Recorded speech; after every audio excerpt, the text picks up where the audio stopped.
અમારે એક ઘટના બની હતી. હું એક જગ્યાએ પૂજન વિધિ કરવા માટે જતો હતો અને બે ઇન્ડસ્ટ્રીઝની વચ્ચેના નાનકડા રોડ ઉપર અમારી ગાડી જતી હતી અને સાઈડમાં પાર્કિંગ હોય એટલે ઓબ્વિયસલી એક જ ગાડી જઈ શકે અથવા તો આવી શકે. ત્યાં અમારી ગાડી વહેલા એન્ટર થઈ હતી. ત્યાં કાઠિયાવાડનું આભૂષણ એવો અમારો છકડો છે અહીંયા કાઠિયાવાડમાં. તો એ અવાજ કરતો કરતો છકડો લઈને એક ભાઈ ત્યાં આવી ગયો. અમારી ગાડીવાળાએ લાઇટ બતાવી, હોર્ન માર્યા, છતાં પણ એ સામે આવી ગયો અને સામે આવીને ઊભો રહી ગયો. ખસે જ નહીં, જગ્યા જ ના આપે.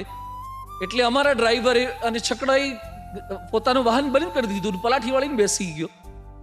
અમારી ગાડીવાળાએ પણ ગાડીનું ઇગ્નિશન બંધ કરી દીધું ને એ પણ શાંતિથી બેસી ગયો. મેં કીધું ભાઈ શું કર્યું?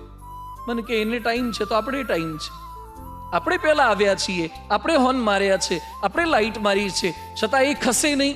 એમ થોડું ચાલે સ્વામી, આપણી ફોર વ્હીલ છે, એનો તો છકડો છે. પછી મારે એને કહેવું પડ્યું કે એને ટાઈમ છે પણ આપણે ટાઈમ નથી. પણ કે ના ના સ્વામી, થોડીક વાર તો આપણે જીક જીલવી જ જોઈએ, એની સાથે ઝઘડો કરવો જ જોઈએ. એ પાછો કેમ ના જાય? ત્યારે મેં શાંતિથી કીધું કે છકડામાં રિવર્સ ગિયર નથી હોતો, આપણી પાસે રિવર્સ ગિયર છે, આપણે રિવર્સ લઈ લઈએ. જે ઝૂકી જાય છે એ જીતી જાય છે.